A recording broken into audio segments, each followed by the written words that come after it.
Hello and welcome to Agents of Nonprofit. My name is Alexander Lapa, and I'm here to speak with everyday superheroes helping nonprofits. Joining me today is Morris to talk about nonprofit technology. Paul, welcome to the show. Well, Alex, thank you so much for having me on. I'm really excited to join you today and talk about nonprofits and technology, which I never thought I'd be doing. Well, these two topics are the major intersections of my life, so I'm excited as well. But before we get into it, let's talk about your superhero origin story. That is to say, how did you get started working with nonprofits in the first place? Yeah, that's a great question, and no one has ever put it to me as a superhero origin story. So I appreciate that. The short version is that I could not get hired cleaning swimming pools for a summer while I was still going. I was staying in the city that my university was in, and I needed a job.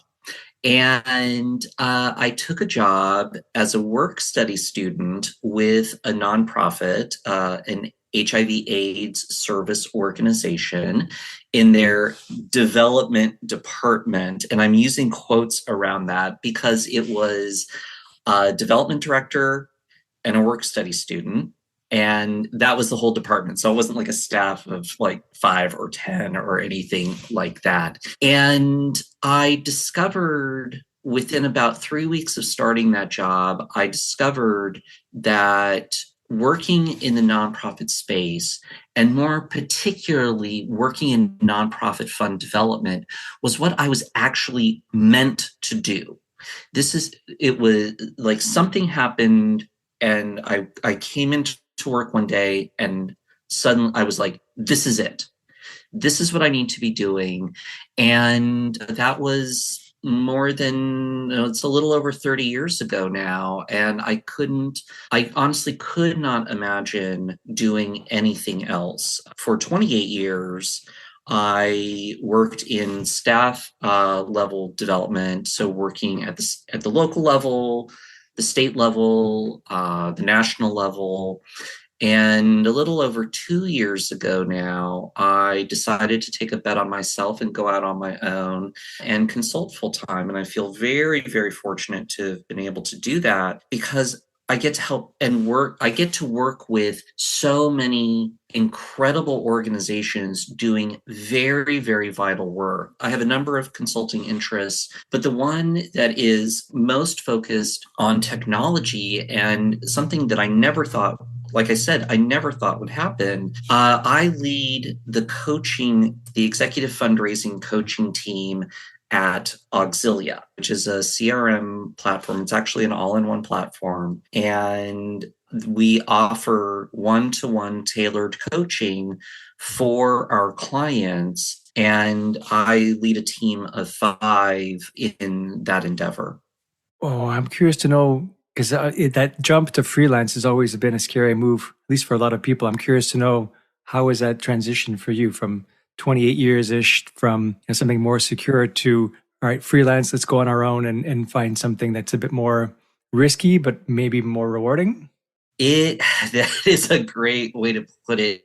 It took me years to get to a place just mentally where I could take that leap, right? And even to this day, even though I love what I'm doing, I love the variety, I love working with organizations all over the country, having so much flexibility in how I approach the work and flexibility in the relationships that I've been able to develop.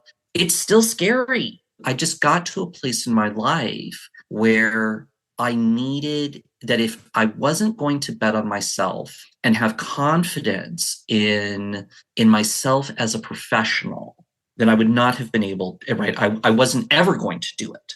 So even though it was scary, I decided to, I wouldn't say be brave. I think that overstates it, but I was willing to take the risk with confidence and be confident that based on my body of work, on my experience, on the networks that I've been able to create, that I would be able to engage in enough work, enough projects to make it worthwhile. A lot of the organizations that I work with are just out of startup phase, but they're small to maybe early mid-size. They may not have a development person on staff. Maybe they can't afford it. They're not big enough, whatever. So being able to come in to coach them through how to build scalable and sustainable development program really can take them from point A to point B given the resources that they have. That is incredibly meaningful to me, and it's fun. It's a load of fun. I could not be happier doing this.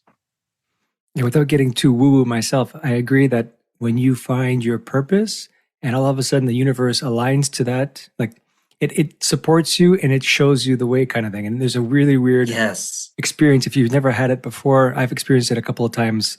And it's just like everything's in alignment, everything is telling you to go in this direction. And it's just you're following the current of the stream, so to speak. And it just everything just kind of works. Even starting this topic is a bit challenging because technology is such a widespread topic at this point. So I'm curious, maybe I'll start it this way. I believe, from my experience at least, I've seen nonprofits sometimes are a bit hesitant about technology, that there is a concern about spending either too much or not enough, or how to do it, where to do it. And I'm curious to know your perspective on, why are nonprofits afraid to invest in certain technologies or technologies in general? And just to lead that question or lead that answer, is it like because it's something that they're unfamiliar with, they need more guidance? What is that fear? Where does that fear come from? And or maybe I should start by saying, do you agree in that there is some kind of fear, as uncertainty maybe better than fear? And if so, how can they address and tackle that fear?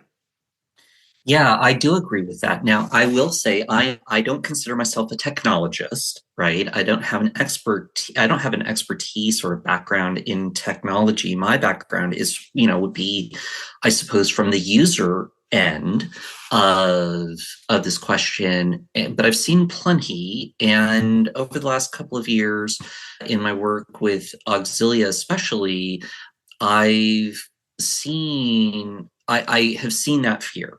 And because you're right, it is a fear. And I think that fear, is all that you described. That kind of goes into it, and it, boils together in this pot. I think that it starts, from my perspective, I think it starts with with mindset. And for too long, too often, nonprofits have operated in what is commonly known as a scarcity mindset, and this is really true. That nonprofit leaders, they act as though there's never enough, right? And like they're in this sort of weird alternate Dickensian world where they can only ask for or take the scraps, right, off the table. And so this scarcity mindset becomes a self-fulfilling prophecy. And so, there's never enough, so we can't move forward. There's no, so and that means we can't possibly invest in technology, whether that's new computers or a CRM or a case management, program, or social scheduling software, whatever it is. There is this fear, I think, driven by a scarcity mindset. So they're not going to make any investment. And but I think that fear, while the scarcity mindset is very real, I think it's also a fear of looking dumb because they don't know how to use a technology that they've not ever experienced, and they don't want to look like they don't know what they're doing, or their leaders and board members they're afraid of change.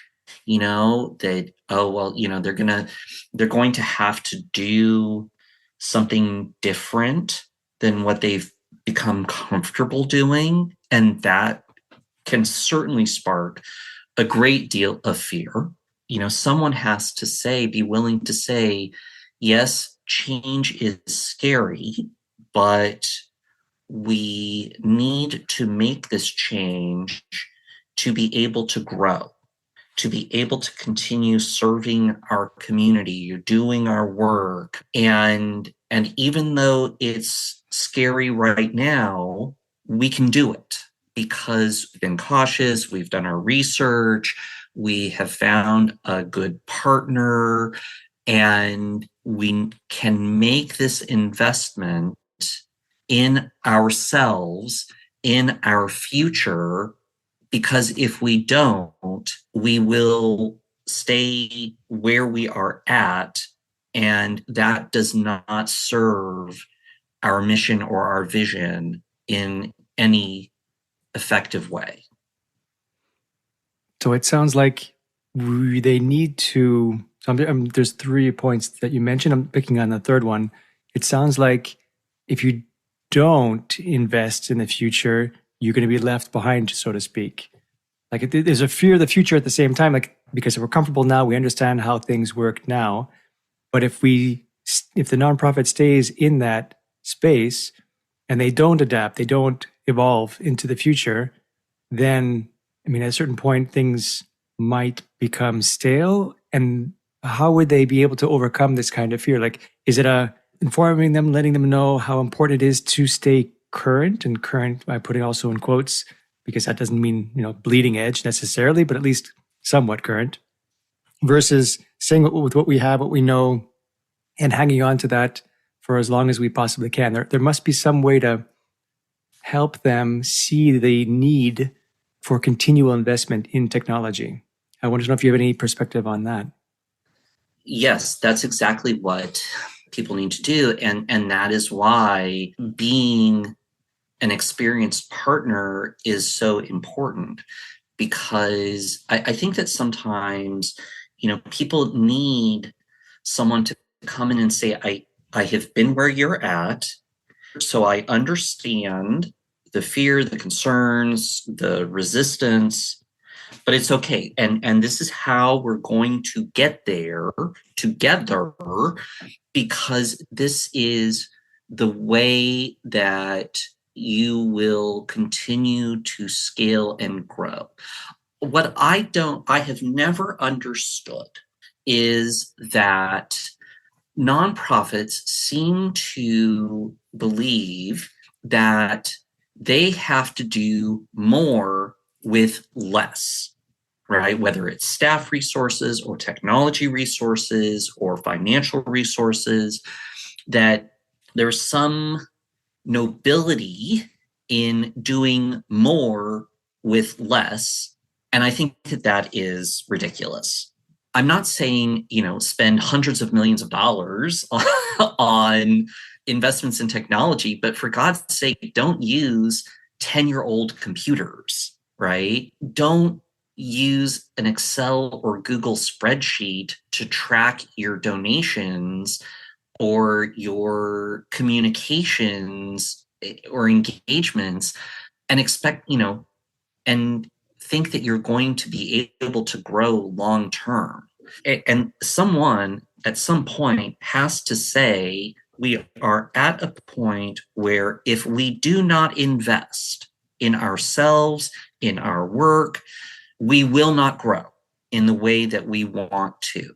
Now that isn't right. There's no guarantee, but why not give yourselves the tools, all of the tools possible to affect growth, to be able to get to that next step. And inevitably what happens is that those organizations either stay where they are at, never growing, or they decline. They burn through leadership, they burn through staff if they have it, they burn through resources. And if they had just been willing to take a moment, this is what we want to do, and here is a partner who can help us do it. Let's, take a deep breath and take that step, the outcomes would be very different. And the way it was expressed to me is that you should always, or try to at least, make technology choices for what you believe you will look like in 5 years from now, not where you are today, to help you with that growth mindset. So if you think you need, a CRM that can handle this many people, imagine what or visualize what your organization is going to look like in 5 years and make sure your choice will still fit that model. Like to your point of the, Google Sheet, and it actually might be okay to start with that if you're really, really new as a nonprofit, but obviously that won't scale at all. And the first choice you should make along those lines doesn't necessarily need to be the full Cadillac version of a CRM, but at least it needs to be able to manage what your operations and your programs and your services will look like in 5 years. So I like that kind of future forward looking mindset instead of just saying, what do we need for today to support our stuff today? Yes, exactly. Exactly. And that's one of the reasons why when I was approached to do work with Auxilia, that's why I said yes, because I could see looking ahead, right, the vision that they shared with me, I could see that, and I could see how this could really be helping and supporting nonprofits grow in a very logical, methodical way, where it's not where growth becomes more proactive rather than reactive, where organizations would have a lot more control over how they would grow, because they're not because by using an all-in-one solution, an all-in-one platform, it allows them to not have to constantly be seeking out, a new email program, a new social scheduler, a new CRM. Like, they can really look ahead, as you said, they can look ahead 5 years and know that they have a product. And then, from a coaching perspective, the support around that, right? Because the product's not going to do the work. The product, right? Any platform is merely a tool that you can deploy to in the work that you're doing, right? Otherwise, it just sits there. So the coaching that we do is really in those things around that platform that allows that tool to be used toward that growth. We've used the word investment a couple of times in this conversation when talking about technology. I think a lot of organizations would classify tech as an expense, not as an investment. And I'm curious to know your perspective on the difference between the two and why they should see it and how they can see it as an investment, not as an expense. Yeah, well, I mean, from an accounting perspective, for all the accountants out there, yes, it's clearly, obviously, an expense. But I look at technology as an investment because it goes back to what we've just been talking about.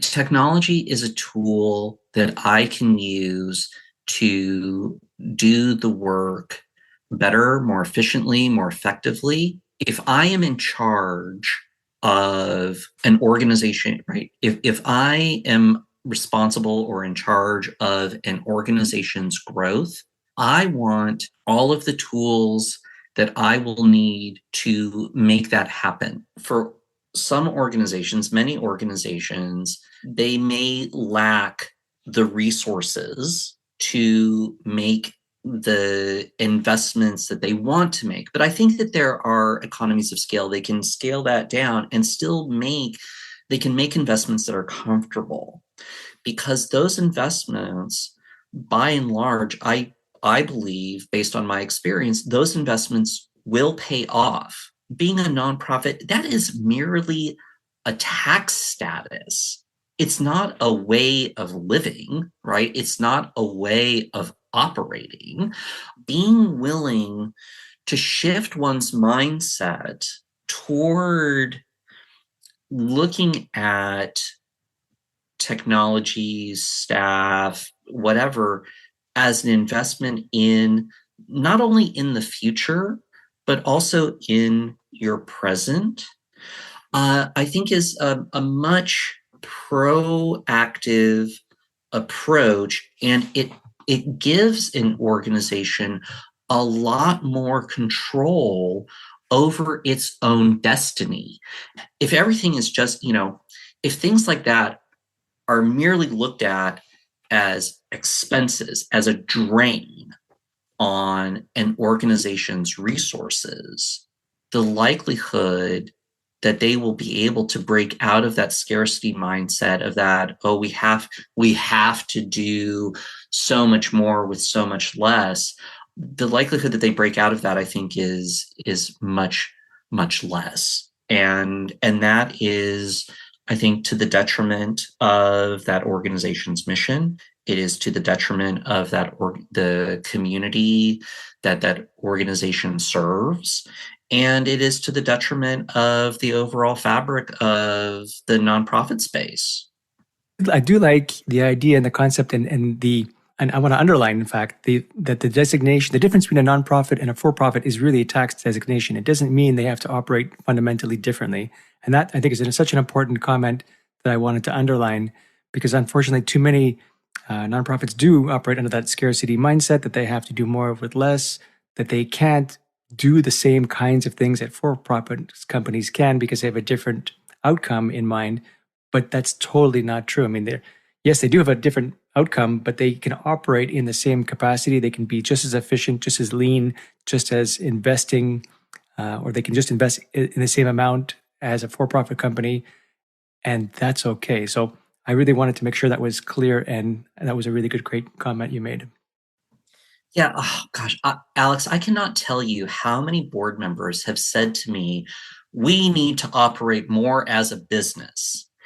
And I would look at them kind of dumbfounded and say, and I would have to find a very firm but uplifting and respectful way to say, how are we not operating as a business, right? It's like, I don't understand it. I've never understood why boards, leaders, nonprofit staff, like they feel like they have to operate in some alternate way.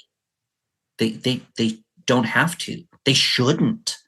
They shouldn't, because it never leads to a positive outcome. There was one fear you didn't mention in terms of why certain nonprofits are concerned or afraid to invest in technology, and that is the abundance of choice.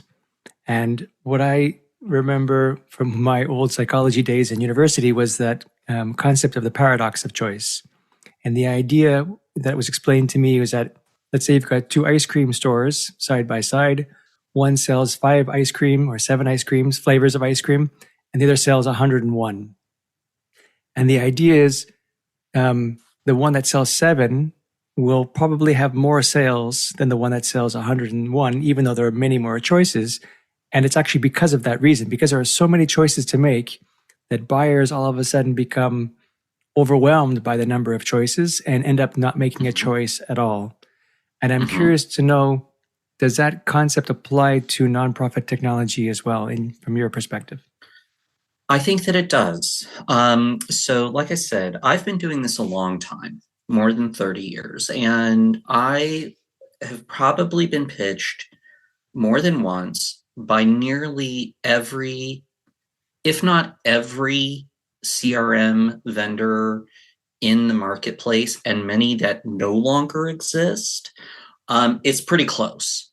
And so there's an overabundance of choice and, very slick marketing and claims like, oh, this is going to make your fundraising easier, faster, more creative, shinier, right? Whatever it is. And when you couple too much choice with, a fear and very often very real constraints on time, then you get kind of a, I don't want to say a deer in headlights reaction, but people I generally, as you pointed out, will make no choice and they'll just stick with what they know, even if it is not what they want or what they know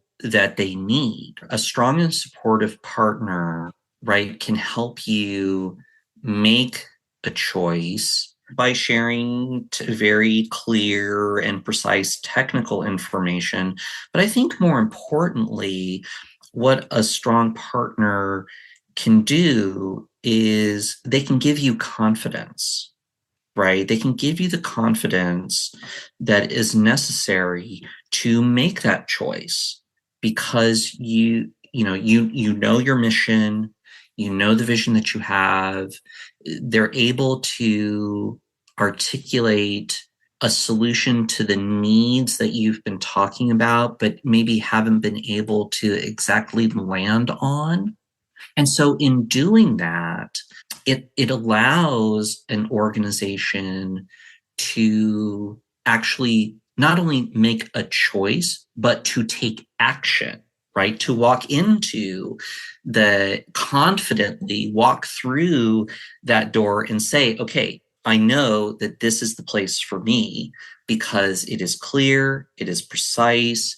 I'm not overwhelmed by a cacophony of choice and claims. I know what I'm getting, and I know it's going to be delicious. Yeah, I agree that having an external consultant come in or a firm come in and make recommendations, have a short list, filter out all that noise, knowing the requirements, knowing their nonprofit's needs, being able to choose from all possible choices, at least narrow down the choices of all possible choices to one, two, or three, and then go through some kind of assessment with an organization to figure out which is the best one. It's a collaborative effort as opposed to here's the one for you. But I think that kind of exercise is a wonderful one to do. And that's really one of the many value adds of going external. And on that note, I was curious to know, generally, do you have like a list of types of technologies that you recommend or have seen recommended to organizations? Like I imagine, I would like to think at least, all nonprofits need a CRM as a fundamental starting point, plus, system A plus system B plus system C. If you could fill in those gaps of what system A, B, and C looks like, and if there's any other ones, like what would be, I guess, a fundamental tech stack is what I'm asking the question for starting a nonprofit. And then over time, is there any other ones that nonprofits should and can consider to improve their overall performance and efficiency and results? Yeah, that's a great question. Now we have bumped up to the limits of my technologist background. From an end user perspective, though, this is what I think every nonprofit should have. They need to have a CRM, right? There needs to be a way not just to track contributions that come in, but there needs to be a way to track engagements, right? Because giving, right, from a development perspective, giving is not a linear process. We're all humans. Humans do wacky things, right? We can try to make it somewhat linear, but we have to allow things to unfold as they will unfold. A CRM that is easy to use, that has good support, that is well designed, allows you to do that, especially if you're time constrained or say you don't have a lot of staff. It allows you to do that. It allows your team, whether volunteers or staff, to do the work. I think you need to have, in today's day and age, you need to have some kind of mass communication program because a lot is done via email. People are very used to that. And it should be something that allows you to do that efficiently, maybe with templates, tagging people so that you can tailor communication, even in very simple ways. I think a social scheduler, right, social media scheduler, it makes your life a ton easier because you can do it all from one spot. a good project management tool is really important, right? Because there's multiple projects, multiple deadlines. Having something that keeps track of all of that is extremely helpful. If you're doing some kind of programmatic work, a program management tool it will be important again. So it's not just collecting data and storing that data. It's how do you track engagements? How do you see growth or change? And whatever you do, it should be set up in a way that allows you to articulate the impact that your organization is having, right? Because I mean, technology is great. I love technology as much as the next person. But from a nonprofit perspective, you need to be able to take the next step with it. And it should be something that can support your sharing what impact you're having. But yeah, those are the things that I think are really important. Those are the kinds of things that can grow with your organization over time. Love it. Happy to hear. Yeah, I agree. I mean, CRM is really fundamental. So happy to see that in the list. I wanted to make sure people had a way of getting in touch with you if they have any questions, follow-ups, learn more about Auxilia and yourself. Where can they reach out? How can they get in touch with you?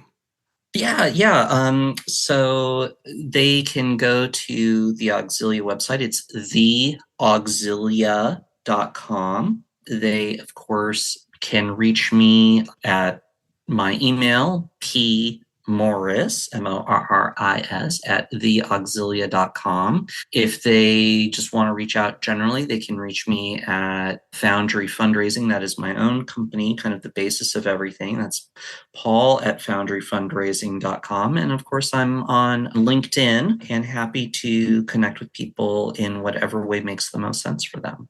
Awesome. Paul, thank you so much for joining me today. Oh, Alex, it has been a true pleasure. Thank you so much for this opportunity, for what you're doing with the Agents of Nonprofit podcast. This has been great fun, and I really appreciate it. Well, thank you for everything that you're doing as well. All right, that's it for today. I'm Alexander Lapa, and I hope you join me again in the next Agents of Nonprofit.